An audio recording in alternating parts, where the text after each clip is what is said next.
It's time to live life through the eyes of fit people so that you too can live a fit life yourself.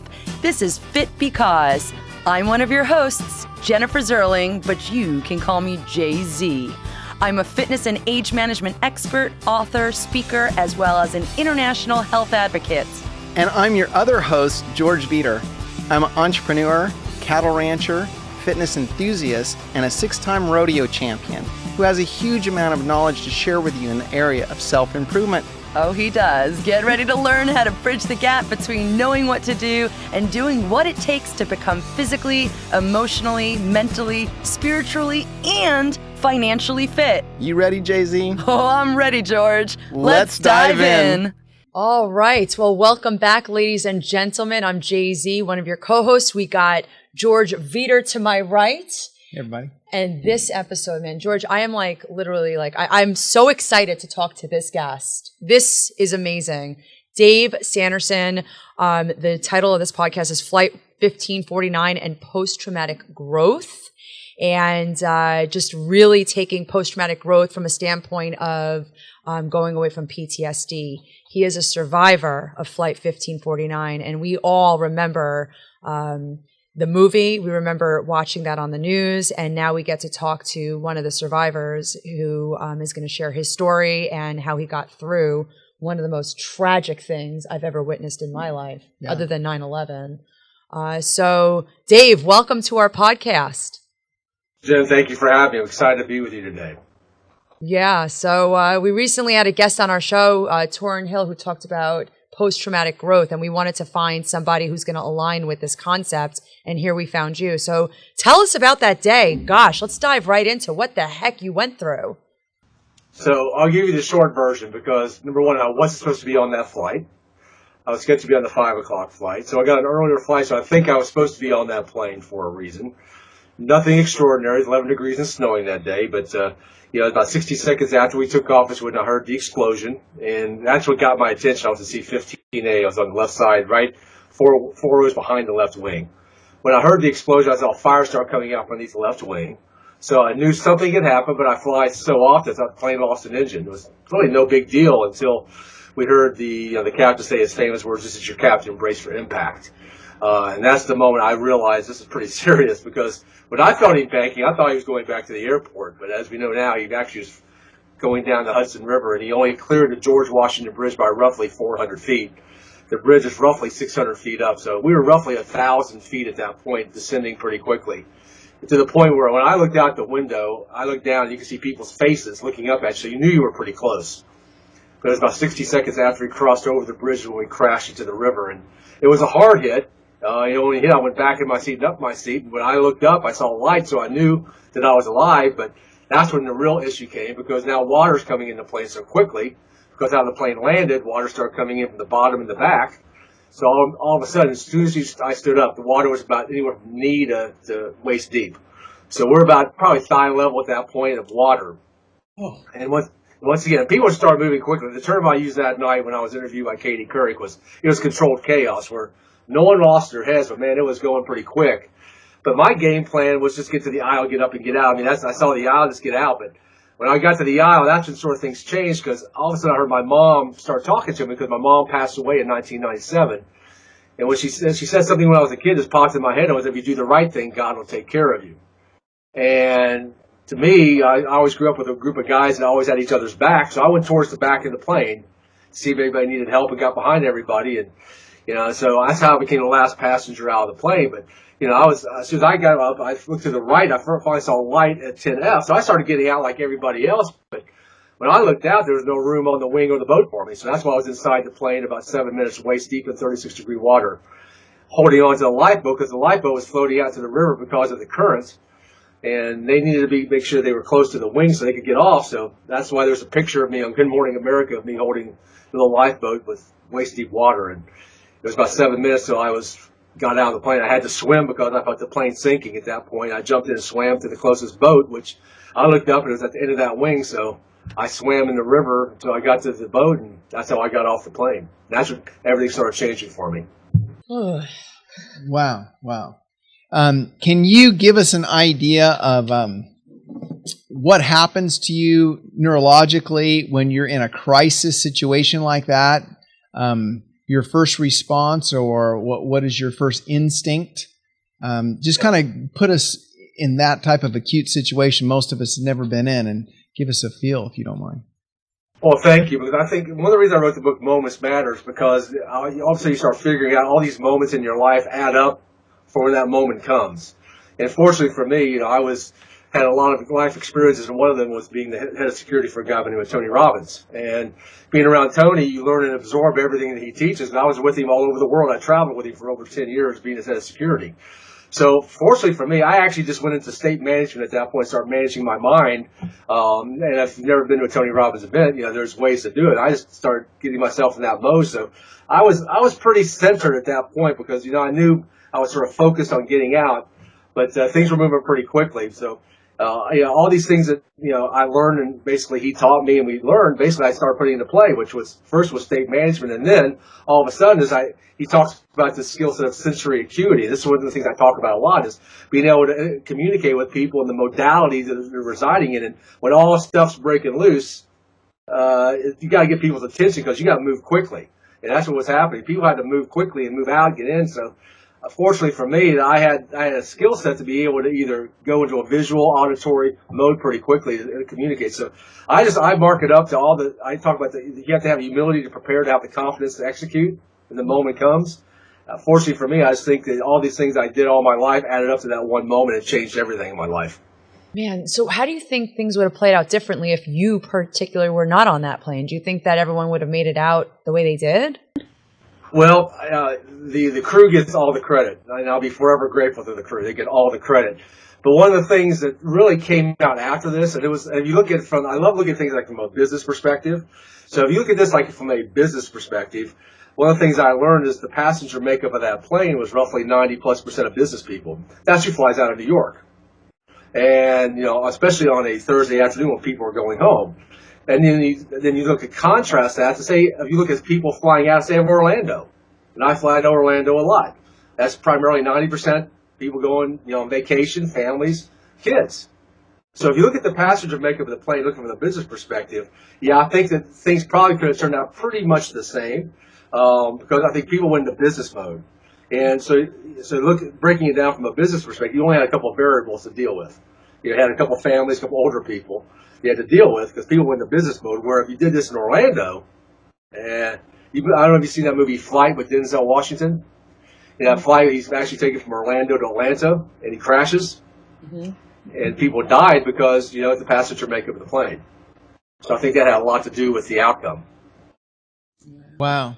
Now, back to the theme of post-traumatic growth versus syndrome, and so tell us a little bit after the experience, how you frame that. I know lots of times when we have traumatic experiences, maybe that throttles us back in life or changes our trajectory towards wherever we were going, or people use traumatic experiences to limit them moving forward. You obviously are not that person. So for people that are enduring, acute traumatic things right now, can you kind of coach us through what you do to turn that into motivation instead of demotivation? That's a great question because I never knew this term until I was interviewed by AARP magazine, and they're the ones basically shared it. But I didn't know why they wanted to talk to me anyway. Right? It's for old people. I'm not old. They interviewed me and they shared this term, and they said that we found out that you had helped the American Red Cross raise over $8 million. We want to know the strategies you use and how to grow from why so many other people go into a different direction. So I did the interview and I share some of these strategies. And that's why I did my TED Talk up in Canada, because I want people to understand there are strategies on how to grow. And the first thing I did, which I think a lot of the passengers, I'll talk to the passengers specifically, and then we'll talk a bigger picture, is I talked to a lot of veterans coming back from Iraq and in the Middle East right now, because they're coming back with a lot of challenges. Yeah. Is a lot of people don't process it. And the reason I say that is people keep it internally. They don't get it out of their body. Because, one of the things Tony talks about is you got to get it out of your body. You got to get it out of your body, right? Well, I got it out of my body because I started speaking and talking about it, getting out. While some of the passengers I know basically went to a different direction than I did because they just kept going in their heads like, why did this happen to me? Why does this happen to me? And they start repeating that pattern in the head. They don't break the pattern. One way to break the pattern is through processing it, getting it out. But the second thing I think really that changed everything is the meaning that I attached to it. Because that came alive to me when I was actually in the green room of one of the TV shows, and I saw one of the other passengers that went through the same experience that I did, but he was in a rage. He was depressed. And I was talking to him a little bit, and what I figured out, it's like, as it came true to me, it's like the meaning I attached to this was a blessing to me. Yeah, and the meaning he attached to this was devastating to him. Same situation, two different meanings. So the meaning you attach produces that emotion, and the emotion then produces your life. Sure. But do you feel that because, and not to plug Tony Robbins, but we all love Tony Robbins, like, do you feel because you did all that self-work that you were in a better position than most people on that plane? I will be selfish to say yes. Because one of the things I did back in, my first mentor's name was Bill. And this was back in the late 80s, probably a lot before some of you guys were born. And he took me under his wing, and one of the first lessons he told me and taught me is like, if you want to be anything you like, put yourself down in the peer group you want to be like. So I signed up to go to a seminar, right? And they would elevate you, and so I went to a Tony Robbins seminar. So I think that was my first step, along with Jim Rohn and Tom Hopkins, was through investing in myself for personal development, in making, learning the personal leadership skills I needed. So Jen, I would say yes. I think, people who invest in themselves like that, and they call on those things, they'll come to the forefront. Or some people who don't read, they don't listen to good stuff, they might put negative things in their heads. So I truly believe that it was my investment in personal development to help me through that day. That's awesome. That's awesome. I've read all Tony Robbins' books, and I've been to his breakthrough seminar and retreat, and so I'm familiar with these concepts and totally believe in them, and it's part of my lifeline as well. One of the things that resonates as we're talking and having this conversation is that, we ask ourselves questions that are either empowering or disempowering. So instead of why me, what's good about this, right? We can ask questions that move us forward or questions that move us backward. And it's learning to ask yourself the right questions. Or if we're in a state that's negative or disempowering, we can analyze that. And we've probably been asking ourselves internally the wrong question, right? So obviously you're asking the question, what's good about this situation? What's good about me being in this moment? I think that's key. That probably would benefit everybody in their life in moments like this. Well, I appreciate saying that, because one of the ways you do that is through your internal dialogue, right? What you say in your head. And the question I asked myself that day on the plane is something I ask myself every day still, because it empowered me, is how can I add even more value and enjoy the process? Yeah. Oh, good. And enjoying the process, I found out that was the key part, because you can add value all day long. I see people go to work every day, right? They're adding value, but they hate their jobs. Right. They're not happy.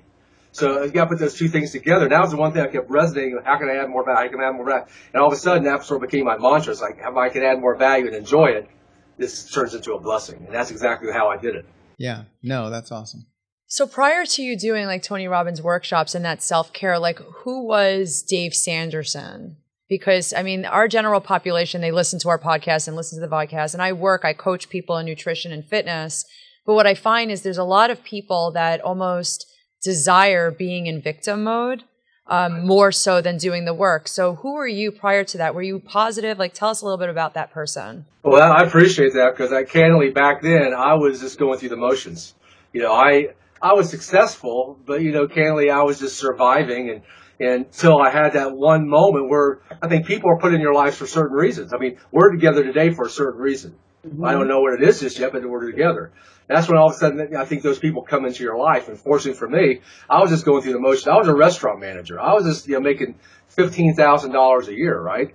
And all of a sudden Bill comes into my life, and what I found out about Bill, I tell the story about Bill is when I first met him, he wore a flannel shirt, he drove a pickup truck. I was like, this is a good old boy from North Carolina, and all of a sudden I found out Bill in 80 movie theaters in North and South Carolina and was a multimillionaire, and Bill was the Sam Walton of Charlotte. And all of a sudden he came into my life, and it's like, I think that's what I'm trying to do now.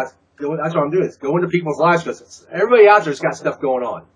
The term I use is everybody in life is going to have a personal plane crash in their life. You don't go through life with something happening. Right now, yesterday, we just had a hurricane come through Charlotte.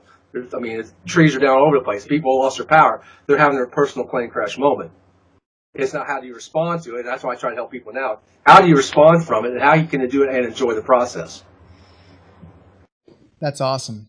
You know, in my life, one of the big themes that's helped me in low moments is the concept introduced in Think and Grow Rich, that every adversity brings with it the seed of equivalent or greater success, right? And then asking yourself that question, what's good about this? Because everything that you go through, there's an opportunity to benefit from that situation. It's digging that out. And so in our personal life plane crashes, if we can search those things out and believe in that principle, that's empowering. Sometimes principles need to be believed in just for the benefit of what they do for us based on our belief of that principle. We ultimately choose what we want to believe in, right?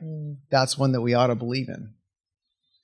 Yeah. You see, all, especially right now, this is Breast Cancer Awareness Month, and I'm talking to a lot of women right now who are going through that situation. But what's amazing to see is those ones who are positive about it, right? They're facing with a positive attitude. They're the ones who are really taking off, and I think they will succeed. The ones who say, poor, poor, pitiful me, are the ones that no one really wants to be around, right? It's like, I'm sorry, I'm glad I'm sorry. But so I think you're exactly right what you just said. It's right. You sow that. It comes out, and it all starts with how to manage your mind. Yeah. So, you know, let's kind of tap along that. Like, you have all the people that listen to you and want to do the self-care, but obviously we shouldn't surround ourselves with those negative thinkers and the people who, you know, have the, rhetorical cancers, if you will, but fall into that victim mindset. Like, how do you coach somebody who has a lot of people in their life like that, but they're trying to do that work to better themselves, but not exclude them from their lives? That's a great question, because that sort of happened to me about 2 years ago. I had a gentleman who called me right out of the blue, and he said, you got to help this lady. I'm like, who is she? Well, she's one of the 4 survivors of the avalanche in Nepal. And she's holed up in a cabin up in northern Ontario. So I called her up, and it's pretty much like that. Her family wasn't helping her much. She didn't know what to do. She had the victim syndrome, right? It's like they all died, but I didn't. And so one of the strategies that I use, and candidly, it's a lot easier now than it was way back then, is the power of personal or virtual references. And what I mean is this. This is how I sort of came up through this. What happened to me one day, I was actually where I'm sitting right now. My wife got a phone call, and it was from one of our neighbors, the 2 older ladies, and they called. How are you going to help your neighbors when they call you? They said, can you help us get our TV on? Now, one thing I'm pretty good at is turning my TV on. Pretty good at that. So I went down and helped them get their TV on, but they said, will you stay for milk and cookies? And I love milk and cookies, right? Who doesn't like milk and cookies? Especially from ladies who can probably bake, right? So while they're getting the stuff ready, I'm out sitting there looking at some of these books they have on their coffee table. And they were opened up, and also there were pictures of World War II. And I love World War II. Just love it. And so when they came back, I said, hey, where'd you get this stuff? This is great. They said, well, we were there. And so they rolled up their arms and showed me the numbers down their arms. Oh, they were in the Holocaust. And I said, well, you were there. She goes, we were there. And I said, can you tell me the story? Let me record the story, because these are older ladies. I said, you can't record it, but they told me their story. So for 3 hours, I sat there and listened to this story about how they survived the Holocaust, right? Got out together and then came to the United States and thrived. I started thinking about this and said, you know what? These ladies survived one of the most horrific situations in the history of the world. History. I said, what if I could just hook people like that up with people who've gone through other things, like the lady in Ontario? I said, what if I just have them talk? They can give somebody a point of perspective that all of a sudden is like, you know what? I'm going through some bad stuff, but these ladies survived the Holocaust. And all of a sudden, the virtual reference sort of concept came. That's what I started doing, is hooking people up who've been through worse stuff than you, and let them give you a point of perspective. And all of a sudden, I saw people like, you know what? Yeah, stuff's bad, but it's not as bad as that. So let me talk to them on how I can help. And all of a sudden, I started getting this sort of what's going on with me now. I can hook people up. That's awesome. That's awesome. With that law of contrast, I know we all benefit from that, right? Ming and I were talking about that on the way down, that we can only experience something based on its relationship to something else, right? We can only be as happy as we've been sad, et cetera, et cetera. So when we contrast somebody else's horrific experience with ours, it certainly does take some of that load off. Yeah, make us change our mind about the way we framed it. That's awesome. Yeah. But the lady in Ontario had to be open to speaking to these 2 ladies. Did she feel like you at all invalidated her situation by saying that those two ladies had a worser situation? That's a great question because I never said that. I just want you to talk to somebody. And I got out of it. And what I found out later from the guy who called me originally said, well, at least she came out of the cabin. So, she made progress. She may not be exactly where she needs to be, but she made progress. I think those ladies, they passed away last couple of years ago, at least gave her some help. It's like, you know what? Yeah. But I think the message that they were going to give to her is, you survived. Mm-hmm. The other people didn't. You survived for a reason. And I think that's what I've heard from them is like, that's really what they told her. Mm-hmm. Wow. Well, that is all awesome information. Your story is epic. I know things that we read about on the news or watch on the news, when they become real life, listening to somebody that's right in the middle of it, that was actually a participant, that makes that experience so much more meaningful to me now. And I appreciate your life and your actions and now what you're broadcasting to the world. Do you have just some bullet points, some little nuggets that you could share with our listening audience today on what they can do moving forward to handle traumatic experiences that everybody is probably going to have in their life, and to be empowered moving out of them, through and out of them? I think the first thing, it always starts with how getting your state management right. Put yourself in the proper, appropriate state, and that's why I always talk about first. I tell that to my kids, and I tell that to kids that I talk to. It's like, when they get all depressed and all PO'd, like, get up, start moving around, move your body, right? Because as soon as you move your body, things change. And so I get them, number one, you got to manage your state. So the first thing I tell people is manage your state. The second thing I tell them is they sort of, one thing that he talks about is those 6 human needs, right? Just figure out how your mind works, right? What's your driving force you're going for, whether it's love or connection or contribution. Just find out what you're driving for, so hopefully we can help you drive for that more. Now, some people are driving for significance, right? And it's always about me. And that's what repels people. So if you're driving for significance, maybe we need to talk about how do you drive by how you more connection oriented. So I help people understand how their mind works, and just break it down in 6 ways, because people can understand 6 things. You can't understand the universe. So these are really the 2 nuggets that when I do my workshops, I really start going deep into those two things. And third is one thing that I talked about that I used on the plane that day is to communicate the modality, right? Listen for how people speak and then speak back in that modality, because you build rapport. Once you build rapport, you can change anything. Gosh, but in a crisis situation, how do you... You scream back when someone's screaming? Right. I'm in tune to listening to the words people say, right? So when someone's saying something, and I can't hear you, also I'm going to my auditory mode, right? So I go, maybe I am speaking louder. But if someone's going physical, that's a visual. So we're gonna go hard and fast, right? So I've just been able to learn by being around Tony, primarily being a security director, because I had to read people, right? I had to read people. So I sort of modeled that after a friend who's in the Secret Service and how they read people, right? So I think that but second is about breaking patterns, right? If someone's going crazy, which some people did have a little emotional breakdown, sometimes you just have to say, hey. Break their state. All of a sudden you get their attention. Right now, you can have a conversation with them. Yeah. Like Tony does, right? You've seen Tony, his big hands, right? Yeah, absolutely, yeah. Yeah. Yeah, no, that's awesome. Well, I appreciate that, and the perspective and giving people different perspective is just key. I do that in my business, and I know that the recency effect, the psychological term for disproportionate impact certain things have in our life that skew reality to us, right? If we've had a bad experience and it colors the world in kind of a false narrative, like people that went through the Depression, a lot of my clients, they never could have a realistic way that they looked at money. They were scared to death. They couldn't spend any money. They spent the next 80 years not spending money and living like they were broke, even if they were multi-millionaires, right? And so that one experience was so horrific that it discolored the rest of their life. So my job as a financial advisor is to give them proper perspective, get them to look at things differently, right? And get them to refocus and not just obsess about one moment in time that disproportionately affects the rest of your moments in time. We all do that, So I think perspective is key, being able to help people get proper perspective. Yeah, great points, George. So how did you help your family with proper perspective after they dealt with you being in that situation and them almost losing you?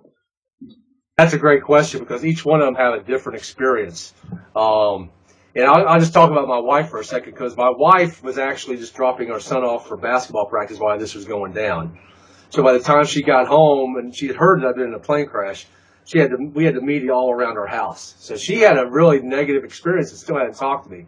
So it took a little while for her. Candidly, it took her a couple of years till she could even let anybody come in the house to even have a conversation about it. Because I think she realized a lot of things at that moment. Number one, I could have lost my husband, but second, our lives have changed now. And not only my life, our whole life's changed. So I think each one of our family members had a different experience. I know they did because I've talked to each one of them. But my wife, I think, is the one who, she had to deal with the stuff while I was doing what I was doing, and she wasn't ready for it. So and she didn't have anybody to help her. And by the time I got home, of course, media was all over me. I mean, it is what it is, right? I mean, that's what they do, right? They just show up. So I think she had a little more of an issue than anybody else, but I think she's overcome it. Well, God bless you and what you're doing, Dave, and what you've experienced and what you're sharing and all the good that you are creating out of a horrific experience. I mean, I think that's just so cool to completely flip that around and make that a huge positive where that gives you power to bless others through what you do in your program. I think that's wonderful. Thank you. And I guess one question that I have before we wrap things up is, people experience a lot of different plane crashes, if you will, in their lives. How do they remove the scar tissue? Like, what are some of the things that you've been doing actively to make sure that you're really growing and not at all, even though you're a very positive man and have your, workshops and whatnot, like obviously there's this deep scar tissue that you're always going to have. How do people get past that? Well, I think it's an interesting question. Number one, I'm glad you used the word scar because I have scars on my hips because when they were basically taking my clothes off, they couldn't get them off because they were frozen to my body. So I wear my scars on my hips like my battle scars, right? So number one, I wear it. But I think, Jen, what happened was the next day is when I started to realize, sort of happened to me is number one, I got back on a plane the next day. Yeah. I faced it right then. And I sort of make a little fun of it. My company asked me to fly to Michigan the following week for business. I should have been on a plane, but I did that. But that didn't come to light to me until I was on Oprah. And I was on Oprah with a lot of the other passengers, right, doing the passenger stuff. And one of the ladies that I met that day, because she was one of the people that were close to me that day, I found out that she's still never been on a plane. They put her on a train from New York to Chicago. She would not get back on a plane. So I think to handle your scars, you have to face that fear, whatever that fear is. You better handle it. You better handle it quick because it gets so deep. And the problem that some of these people have is, they're having it, but all of a sudden now going through their family. They see you suffering. You won't face it. Why do I have to face it? And all of a sudden it emanates through the family. So I think the big way to handle the scar thing is you got to handle whatever that fear is immediately. And fortunately for me, I was forced to handle it and it helped me overcome those scars.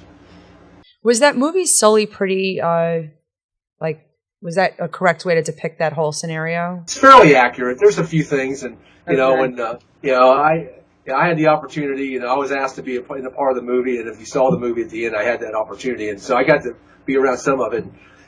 They took a couple of liberties, but they do that, right? I mean, it's pretty accurate. It's fairly accurate. There's a couple of things I picked up, but other than that, pretty well the way it was. Did you see the movie? I haven't seen the movie, but I'm sure going to see it now. Yeah, absolutely, yeah. Yeah. You gotta wait till the end so you can see me in the movie. I will. I'll be looking. I'll be looking, Dave. That's right. It's like the Marvel movies. You have to wait till the end to really get to what's going on. Yeah, right. Did that movie put you in Screen Actors Guild? Just kidding. I'm just kidding. No.